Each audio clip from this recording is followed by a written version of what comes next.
Well, it didn't quite turn up the way that was expected with this Indian batting order firing on all cylinders throughout the tournament. But today, 240. Take me back 20 years, I would have taken that 240 because that was a par total.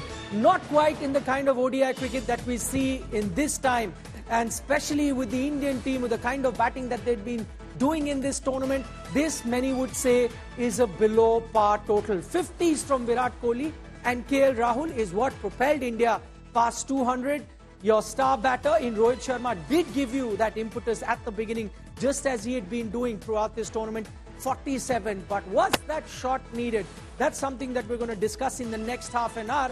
But the first bit, the breaking news, India finished on 240 in their 50 overs. The Australian bowlers, led by their captain in Pat Cummins as well as Josh Hazlewood, two bowlers that we had pointed out at the start of the match that you need to be wary of, and that's exactly what happened. Mitchell Starc also getting the ball to reverse swing, and then you had the spinners, especially in Adam Zampa as well, ensuring that not too many runs were given when the Australian team were batting. But I think the biggest question that will be raised will be around the pitch. Was it worthy of a World Cup final? All that we'll be discussing. Joining us, two world champions, Robin Uthappa right here in the studio with us here at India Today. Also joining us is going to be Suresh Raina, the winner the last time around. India won the 2011 World Cup. I'm not going to beat around the bush, Robin. First up, is it the kind of pitch that you want at a World Cup final? Absolutely not. That would be a resounding no from me. You want a wicket, you'd rather have a high-scoring World Cup final than have a little bit of a limp one, and this one's pretty limp, to be very honest. It was not easy to score runs on. Obviously, the new ball came on, so it was slightly easier to score runs initially. But as the game wore on, you could tell that the wicket was more than just two-paced. Some of them came on, some of them didn't. It bounced a little higher, then kept low. Like if you look at Shreyas Iyer's dismissal, that ball is hit back of a length and hit hard by a fast bowler like Pat Cummins, and that just barely went above the stumps. So he was anticipating it much higher, but it went much lower. So could be one of the reasons why he got out as well. 240 on this track. If it remains the same, fighting total.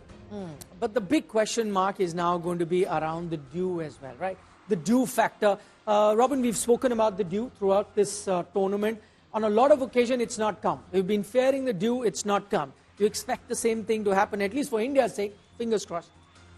Well, you don't want the dew to come. I don't want the dew to come personally, because that will mean that both teams play on the same conditions. If the dew comes on, then both teams don't play on similar conditions. They play on very, very different conditions. The ball will come onto the bat much nicer if dew comes onto this wicket. And because the dew is not just going to be on the outfield, it's going to be on the square as well. So every time the ball pitches on the square, it'll skid on. So the ball won't wear out like how it wore out here for the Australian bowling attack. You could see the ball reversing by the 42nd over. You won't get to see that too much.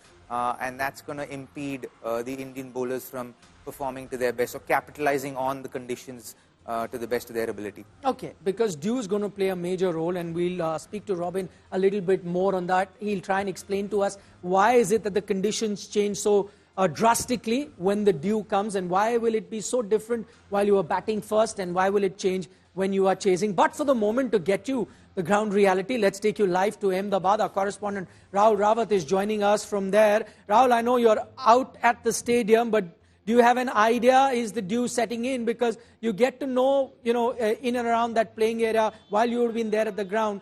Is it expected to be a bit wet when the Indian bowlers come out to bowl?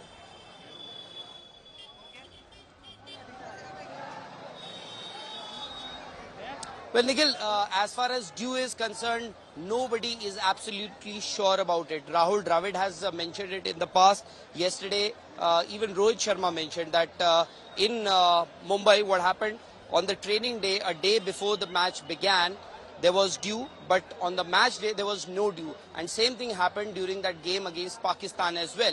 So, as far as dew is concerned, I can't be absolutely sure whether the dew will set in or at what time, because it's still 6 o'clock.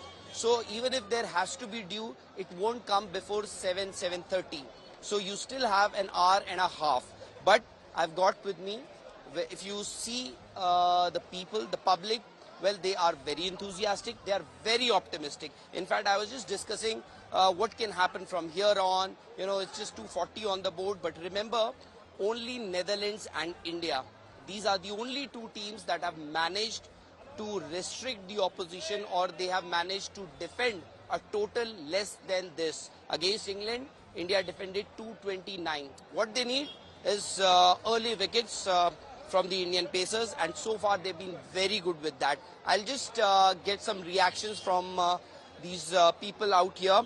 क्या लग रहा है आप लोगों को? Score 240 है, wicket tricky है. देखिए विकेट 240 लगाया है इस बैटिंग लाइनअप ने, जो बहुत अच्छा खेला है अभी तक. क्या चांसेस लग रहे हैं? क्या इंडिया इस टोटल को डिफेंड कर सकता है? और अब सिर्फ 50 ओवर का मैच बचा है ये वर्ल्ड कप फाइनल डिसाइड होने में. आपको क्या लग रहा है कि क्या हो सकता है? इंडिया जीत रहा है? जरूर जरूर. इंडिया कैसे, क्या चाहिए, क्या करना होगा इंडिया को? ज्यादा से ज्यादा विकेट लेने होंगे. वो तो ठीक है, कौन ले रहा है कब? मोहम्मद शमी, सिराज और बुमराह को विकेटें ऊपर से लेनी होंगी. हाँ, ऊपर से लेने. और ऑस्ट्रेलिया का 200 रन के अंदर निपटा के भारत विश्व विजेता बनेगा. आप लोगों, मैं खैर ये बोलना नहीं चाहता हूँ, क्योंकि सुबह जब बात हो रही थी तब सबको ये कॉन्फिडेंस था कि इंडिया 300 रन लगा देगा, 350 लगा देगा, 400 रन लगा देगा. 240 क्या हुआ आज कि स्कोर सिर्फ 240 ही रह गया? आप सर देखिए, हर फाइनल में 240, 250 फाइनल में ज्यादा रन नहीं बनता है, ठीक है. लेकिन अपना फील्डिंग, अपना बॉलिंग के हम लोग बदौलत जीत सकते हैं. इसमें सामी है, बुमराह है. आप बोल रहे हैं कि मैच इंडिया डिफेंड कर लेगा ये स्कोर? मैच जीत रहा है इंडिया? बस एक बार. There you go, Nikhil. There you go. You cannot find more optimistic fans than the Indians, be it the ones who are inside the venue or outside. Nikhil. Okay, Rahul, thank you so much for that update. Lovely to see that excitement. They haven't lost hope with this Indian team, even though, as I mentioned, it's a below par total. Now what we're going to do is actually break down the Indian innings, the decisions that were taken, whether it was with regards to the batting order, whether it was the kind of decisions that were taken in terms of shot making. All of that will be discussed. Robin Uthappa is here, our in-house cricket analyst. Robin, let's start with the toss. I know it wasn't a decision for the Indian team to make. It was up to the Australian team to do so. But we heard Rohit Sharma say at the toss that I would have batted first. In hindsight, would he have hoped to have won the toss and then be chasing? Yeah. Not necessarily, to be honest. I think cricket smarts kind of dictates that you've seen the trend in this whole World Cup where every game starts at 2 o'clock compared to 2:30, which is the normal start time for one-day cricket in a day-and-night fixture. So we've noticed over this whole World Cup that when you bowl second, that first 45 minutes of that second innings, the ball does a lot and has a huge amount of help for the fast bowlers. And India have experienced that over the last 10 games. And, they wouldn't have expected this wicket to be that two-paced, to be honest. As the game wore on, they wouldn't have expected the ball to hold on so much. Even the short balls, and I think Virat Kohli is one of the strongest proponents of the pull shot in the world of cricket today. And even for him, to see him kind of miss-hit pull shots was quite surprising. And you saw that happen against Australia in Chennai in the first game, and you saw it happening here today. So it tells you a story about the kind of wicket that was actually available and was prepared today for the final. So I wouldn't blame the choices or even what Rohit wanted to do. I think it would have been a good choice to bat first, given the wicket was a good one. And you can't necessarily read what a wicket's going to be before the start of a game. No matter how many years of cricket you've played, you cannot read a wicket unless 6 balls are bowled on it. And the wicket also changes over a period of time. There are too many kind of changes and within too many variables. Honestly, thank you for that in the game of cricket. And as the game wears on, you see those variables coming into play. And because of that, I wouldn't kind of fault him in that sense. And I still believe that 45 minutes is still available. That magic that can happen is still available. Okay, so one is that 45-minute period, and let me explain that to our viewers. Why that is happening is because usually in India, we have either a 2:30 start, sometime even a 3 p.m. start, and then that twilight time actually comes much later. If you are batting second, by the time the innings finishes, the twilight is gone, so the problem is not there. Only in this World Cup, because games are starting a bit earlier at 2 o'clock, you have to bat against the new ball during that 45-minute period, where you end up losing a lot of wickets. And Robin points out that the Indian fast bowlers have capitalized on that. They've picked up a lot of wickets. But my question to you is, I'm looking at all sorts of scenarios. Assuming that that's not the burst or the spell you get in that 45 minutes. Does the Indian team have more weapons in their armory to trouble this Australian team? Oh, absolutely. Hasn't he got to consider how India have bowled in the middle overs, how Rohit Sharma has utilized the bowlers. Every time he's brought on Shami, Shami's gotten wickets. And the times he's brought on Shami has been great. And that's why he's been really astute and incredible as a captain. The calls he's taken have been quite amazing in this World Cup. So I still believe India are in with a massive chance. I would say this is maybe 55-45 towards Australia at this point in time. Okay. And that could change after the first 45 minutes. Okay, we'll also bring you the highlights of the game. But before that, we're also joined by Suresh Raina. We're going to look back at this particular innings and I'm going to break it down, as I said. Firstly, let's start with the Indian captain. That is Rohit Sharma. Once again gets those 40s that he has been getting. A quick fire 40 at that. But that shot that he plays versus Maxwell, he's got a 4, he's got a 6. Was that shot necessary, Suresh? He should have stopped actually. He already got 10 runs. Whole nation was waiting for. He was looking very, very good. But disappointing, I would say, when you know you're a captain of the team. And he looked very, very good. Unfortunately, he thought when mid-on and mid-off fielder was up, that shot could have been tricky, but I don't know. I think he batted really well. Whole tournament, he's giving a good start. So, okay, Robin, I'm going to put you in this spot, as I did with Suresh. You know, was that shot needed? I agree the point that Suresh is making, that's exactly the kind of template that Rohit has been following. It's worked for the Indian team. Today, you needed to target that fifth bowler. We'd spoken about it earlier. He did do that, a 6 and a 4.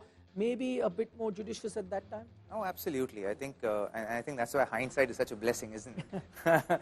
And in retrospect, I certainly feel like he would have gone back to the dressing room 10, 15 hours later. He would have thought that, oh man, if I just didn't play that shot, I had these guys under my thumb, and I could have kept them there. All I need to do is bat another 50 balls, just the way I'm batting. Maybe as the game wore on, he would have realized that, okay, this wicket's not easy to bat on, so I can't play those shots. I'll have to switch between, playing the way I've been playing for the first 10 overs and then change to just kind of nudging the ball around, rotating the strike, getting that odd boundary. I would have given a little bit more freedom to the other batters as well. But you can't fault him because that's the role that's been taken on by him. And India are where they are because of the way he's been performing at the top of the order. So they've gotten to the final with him playing this way. So you can't necessarily fault him. But if you kind of are nitpicking, then certainly he had 10 runs in 2 balls. He could have just rotated the strike and completed that over with maybe 15 runs, and then the next over taking on the other bowler.